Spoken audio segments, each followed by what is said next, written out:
chapter that I love is about joy, like experiencing joy in life and these little things that when we allow ourselves to experience these moments for ourselves, these moments in nature, it adds to our personal growth and adds to our development without bringing, like, I don't know, the expectation of what is to follow, but these things that support your daily life, I would say.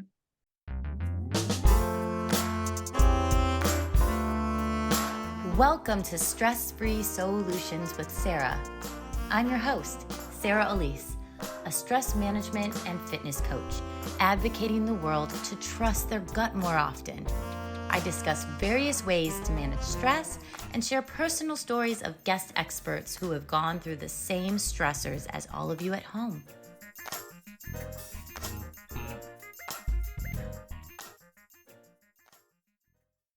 Before we begin today's interview, I wanted to share a special membership that is geared towards high-achieving professionals who are needing more accountability and trying to make time for themselves. It's time now. Your health matters.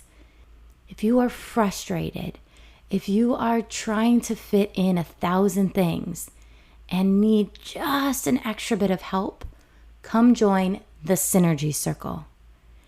It happens every Tuesday. To find out more details, go to www.livewellenhanceyou.com/synergy circle. Come join. I can't wait to see you there. Brittany Gowan is a leader in nature-centered stress management and mindfulness. Her book, Turn to the Sun, Your Guide to Release Stress and Cultivate Better Health Through Nature, just released February 6th of this year. It combines academic research with innovative practices in mindfulness, movement, and meditation into a nature-based roadmap to navigate anxiety, relationships, stress, and change. With increasing dependence on technology comes less time outdoors, even as scientific evidence points nature's benefits for physical and psychological well-being. But whether you're surrounded by expansive landscapes or navigating the urban jungle, nature awaits. And with Brittany Gowan as guide, learn to heal in the company of nature and approach every day with less anxiety, renewed vigor, and a deeper sense of well-being. What I love about Brittany is she is just so passionate about her work, and it proves with all these accolades that she has. She has a BA in psychology from Lemoyne College, an MS in applied psychology from Sacred Heart University, and a graduate certificate in organizational and executive coaching from New York University. Originally from Syracuse, she now lives in New York City. Brittany, thank you so much for coming on today. Hi, Sarah. Thank you so much for having me. I'm glad to be here. It's such a pleasure. And I'm so excited to have you here because Turn to the Sun is one of those books that everyone just needs to read because we have lost a lot of connectivity, especially since the pandemic. People just tend to reside to themselves, and spending time in nature with our loved ones is so important. What got you on this path of self discovery with nature? Yeah, I mean, it started from childhood. I was fortunate to have parents who loved the natural world and shared it with my brother and I. But for me, when I moved to New York City almost 15 years ago, obviously it's a concrete jungle and there are pockets of nature, but it's not a place that breathes greenery. And you really have to go and seek it out. I had a sales job that was pretty stressful, and it was my first time, living in a new environment that was big and bustling. And I really turned to nature during my lunch breaks and other times to renew my calm and get a sense of like calm and peace back to my day. And it was a gradual process of learning that connecting with nature, even in city life, can really help release my stress and just improve my quality of life while I was also enjoying being in the Big Apple. Yeah, the city is beautiful and it has a lot there, from the culture to the museums to just, the parks too. What was one way that you were able to connect with yourself and nature while in the city? There were a few small parks. I when I first moved to New York, I worked in the Chrysler Building, and nearby there was a small park called Tudor City, and it was not busy, and it was something that I always went to during my lunch break, and I would walk on these little stone paths and it was kind of like a meditative moment for me to say, okay, coming back to like who I am, who I like where I am in my day, and it was these little places that generally we have to seek out. And I was fortunate to have those places close and find that they were really a respite. So I think in city life or anywhere, you can go to big, wide expanses like Central Park, one of the other parks, or even noticing a planting on the sidewalk. Anything can like get you connected to nature and release stress. You just have to be willing to notice it, is how I put it. Interesting. Yeah. I wouldn't even think of that. Like just even a planter, like you can connect while in the city with that. For anyone that does live in like that urban jungle setting and maybe they feel overwhelmed because of the constant, maybe they have the sales job. What is one step to start to notice these things more often? Yeah, I think like on your if you are commuting now, like on your walk to work, noticing even the trees that line a street, or just like I said, like the flowers in like a restaurant. There's many little pockets, especially I would say in New York City, but other cities as well. And even for if you're in suburbia or if you're driving somewhere and you're just noticing maybe the trees along that line the street that you're on, and these little pockets that we can connect to, and it just reminds us of, I think, the broader world and the bigger thing that we're a part of. And I think that when we have that broader perspective, it also allows us to feel better connected to ourselves and to others. And I think nature is that resource for us. Mm. And that's a good point with, suburbia too. Like we kind of need to take a look around. Like if we've been so engulfed with nature already, we can sometimes lose sight of like, hey, this is beautiful. And I don't always pay attention to the beautiful things around me. For those that tend to, I don't know, kind of look at or the overwhelm. We can stick with the overwhelm because that seems to be a common thread for a lot of people. For those that do feel overwhelmed because of work and tend to for over stress or overthink everything in the future, what are some steps for them to get back into the presence with nature? Yeah. So I think if you like you start with your breath and noticing that you can be in the present moment with your body. And let's say when you're out in nature too, maybe you start with doing a deep breathing exercise where maybe you breathe in for 4 and do a longer exhale out for 8.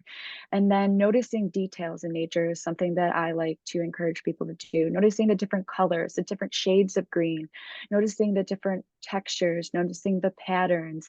And if we really stick with our senses, what we can hear, what we can see, and you could close your eyes and think, okay, what are the bird noises that I hear? What can I hear? The wind going through the leaves. And sticking with our senses, I think, is a great way to start. And it's something that we all have access to and is an easy inclusion that we can do in the day. I like to encourage people to take just like mini breath breaks and say, you're going to breathe for a couple minutes and maybe you just look out to a tree outside your house or some other greenery. Even if it's a house plant, you don't have to go outside, but taking these mini moments to come back to the present moment and doing with nature, I think, is a way that we can increase our calm in a quick way and return to our internal calm and the present moment and things that we actually want to be enjoying throughout our day. Mhm. Love that. Now, with the technological advances that we have and the disconnect that people so often feel because of it, especially like the next generation of kids kind of getting more disconnected to nature, what are some ways to bring them into the fold to start, pushing or pressing the need to be outdoors and embrace nature? Yeah, I think it goes back to my whole like noticing nature and having that be like a dialogue within your family.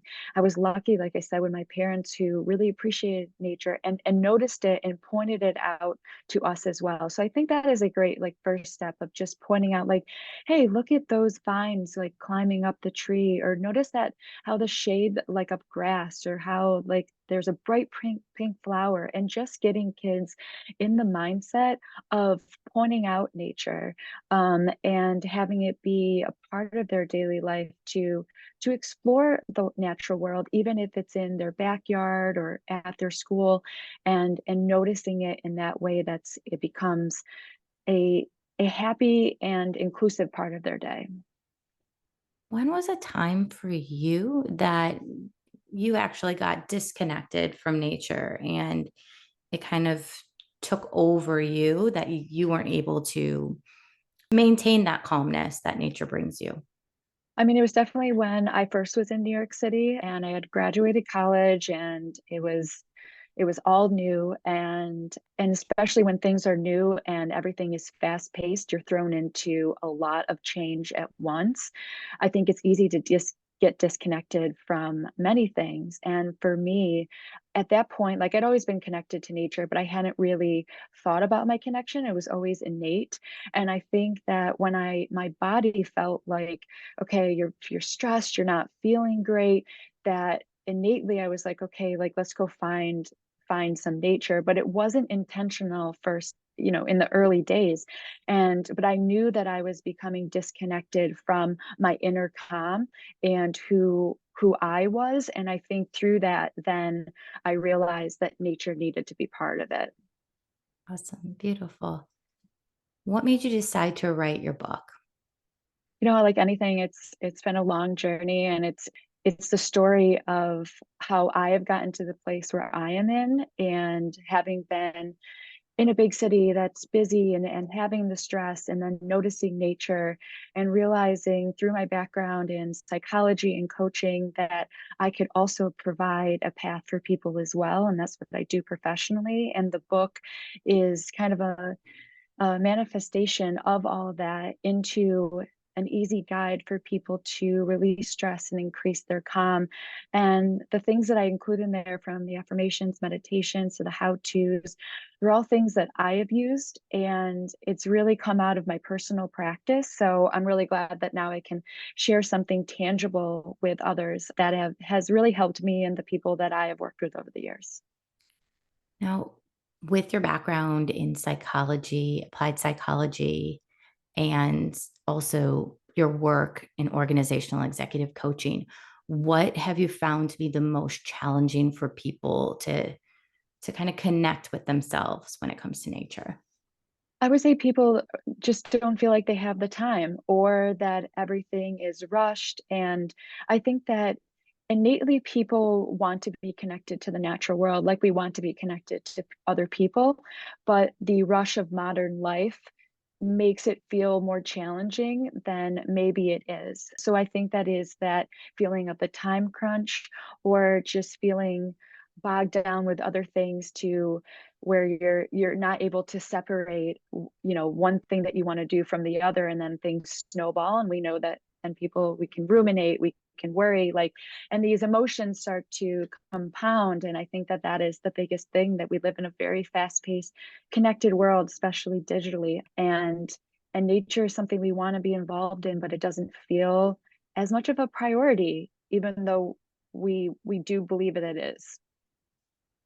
Well, it also like affects our ecological sustainability, right? So like how can we build this relationship knowing that it also is like impacting the future of the state of our world too?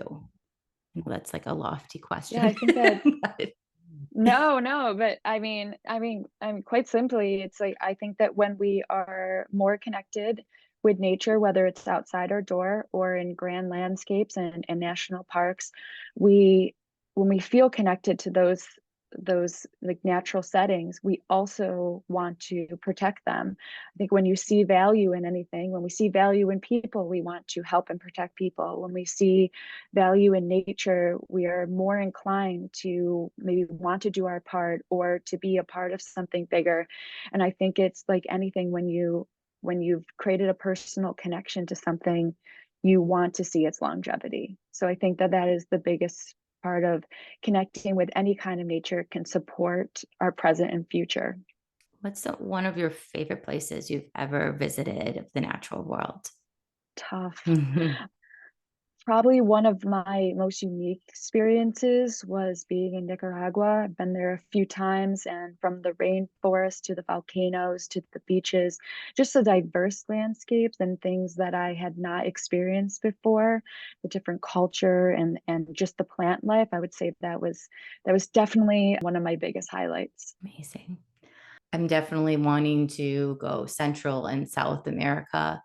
I've not explored those areas yet, and I've heard it's absolutely beautiful. Like, so Yes, I definitely recommend. so what made you decide to choose turn to the sun versus, turn to the flower? I don't know. But why Yeah, specifically yeah. the sun was inspiration? Yeah, I think, well, in general, it's the sunflowers turn to the sun, and it shows the progression of growth. And I think for people in general, when we turn to something that is good and hopeful, when we turn to that light, that positivity, it allows us to experience, personal growth, and it supports our health. So I felt it was a way to bring in the plant reference, that obviously plants grow well when they are have sunlight, and so do people. And sunlight can be a variety of different things for people as well. Mm. Now that personal growth piece, is very difficult for people when they constantly tell themselves, I'm busy, I'm busy, I'm busy, I'm busy. So, what are some ways that this book will help them reduce the need to say, I'm busy and turn to the sun for personal growth? I think in general that this book allows you to take yourself on a journey of growth. From the first section is connect, and then it goes into nourish, grow, persist. And that's kind of how I set up my coaching engagements, where it is this progression from your you want to connect to things, you're nourishing yourself, and it's these little steps to knowing yourself better and knowing how you're dealing with yourself towards others, yourself towards the environment. And I think that personal growth, it's different for everyone, but it comes from little moments. So even chapter that I love is about joy, like experiencing joy in life, and these little things that when we allow ourselves to experience these moments for ourselves, these moments in nature, it adds to our personal growth and adds to our development, without bringing, like, I don't know, the expectation of what is to follow, but these things that support your daily life, I would say. I always love asking this question because the audience, very much so is dealing with stress as a busy mom. And, you've been there, you've gone through it, everyone's experienced it. But flipping it, how has stress saved your life? I think that we all need to have a certain level of stress because it supports performance. I grew up an athlete, so I definitely believe in the value of having those moments where you feel like you need to perform or you need to be present. And I think that stress allows us to push ourselves further than we thought that we were, was originally possible. And I think that in a lot of settings, maybe we wouldn't have achieved things, or we wouldn't have taken certain opportunities if we allowed stress to, I don't know, overcome us, but we like leaned into stress. Yeah, yeah. When you were an athlete, like, did you find it to be very helpful then to push so you could achieve the next level? I think it's a mixture. I think that stress keeps you motivated and alive in a way. You feel like, okay, like I'm you can feel your body, you know the pressures that are created, and it's normally out of things that you want and that you want to achieve. And I think that there is a balance though, where stress can be a very negative thing and not help you to perform or do well in your athletic pursuits, but stress can also support your performance. But I think that you have to know when stress is becoming not a benefit to you. And I think it's a hard thing to figure out, but it's also when you know your body is maybe not feeling well as opposed to feeling elevated, I guess I would say. Awesome. How can people connect with you and get hands on this amazing book? So on Instagram, I'm at Brittany Gowan, and also my other is Pause with Plants. And you can visit brittanygowan.com and you can look at Turn to the Sun there. And yeah, I'd love everyone to check it out. And I think that there's a variety of resources for a variety of people. Amazing. I'm so grateful for you coming on and sharing your wisdom. I think like sometimes just having concise guide to understanding, what's going on in my body, some meditations and affirmations is a wonderful way to get yourself to think back to, okay, how can I connect again with myself? So I'm so appreciative. Is there anything else in particular that has been on your mind lately? Yeah, I guess with the it's a new year, and I think that there we tend to want to make different changes, and I think that a great way to stay present with what you'd like to improve or change throughout the year is by connecting to nature and maybe seeing seasonal changes and noticing that the process that plants take and flowers take to grow, and seeing that your growth may take time as well. I think that leaning into nature as we continue to want to improve our health, well-being, and also professionally by connecting with nature can keep us focused and keep us encouraged. Beautiful. Well, I am so excited for all of you to share with me your takeaways. As always, I'll be in your earbuds next week. But in the meantime, turn to the sun and always remember to be kind to yourself on this self love journey. Take care.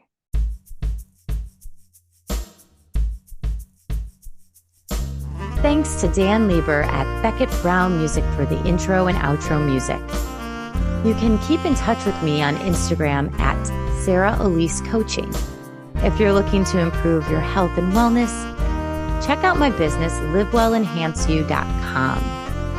While you're there, join the Live Well Enhance You email list and receive exclusive offers for our wellness programs and events. Until next time, take care.